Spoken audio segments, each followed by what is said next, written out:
while you're in our program. I want to point out that we also have another model that has to do with the levels of relationship, how acquaintances move up to friends, how friends move up to roommates, how roommates move up to companions, and companions move up to lovers. Those are the 5 ladders that we ask you to consider. I get a lot of men, they'll say to me, Doc, I've been married for 10 years, therefore, we really know how to make this work, and we're lovers. And I'll say, tenacity and endurance is not an indication of harmony and happiness.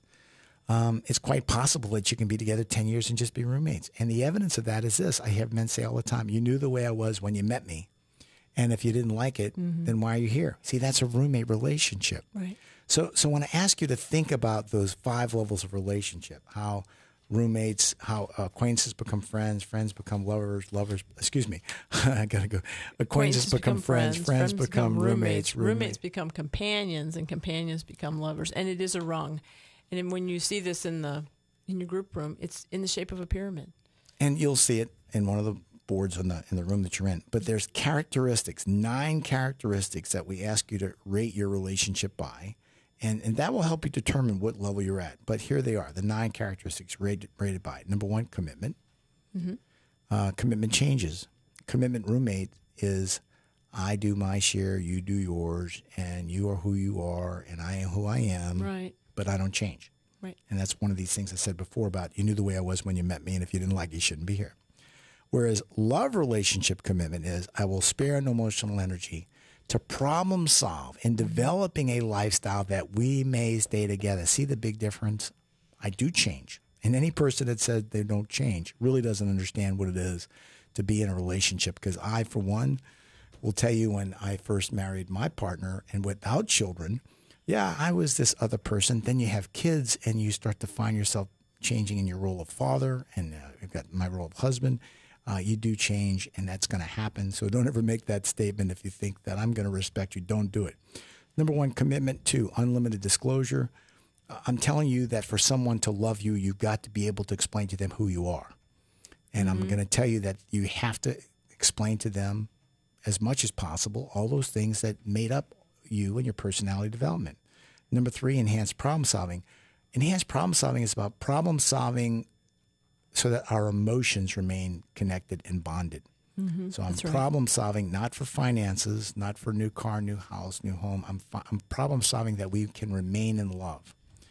Common values and beliefs.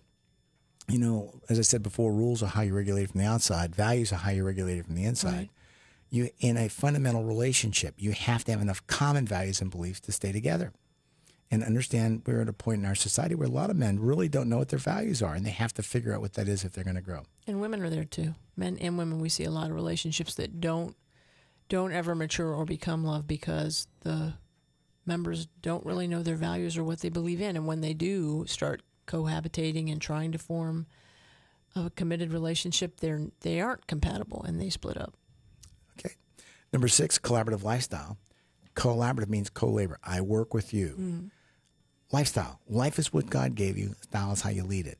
Think about that. Life is what God gave you. Style is how you lead it. So collaborative lifestyle is how do we create a lifestyle that's neither yours nor mine, but ours. Think about that. Number 6, positive sexuality.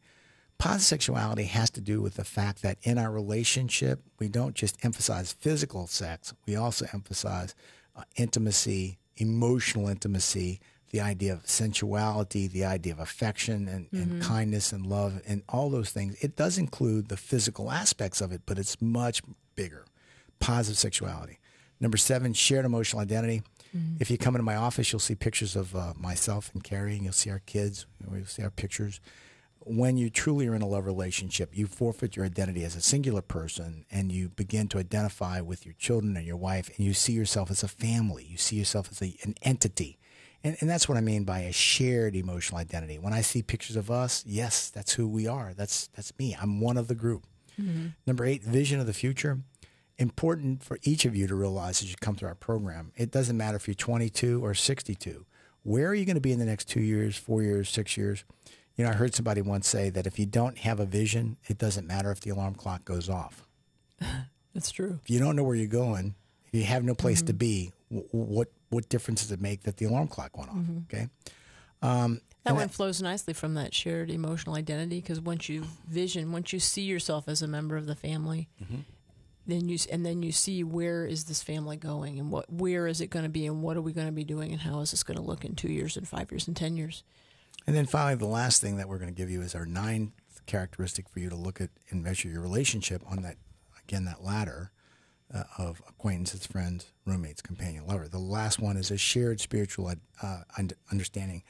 You know, I've worked with so many people that they just have to figure out what their belief system is, what their spirituality is.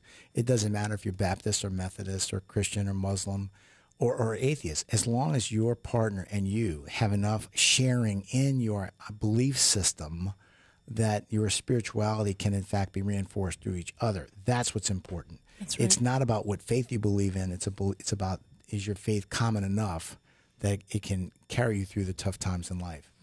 I've gone through just about everything that you needed to have with us today.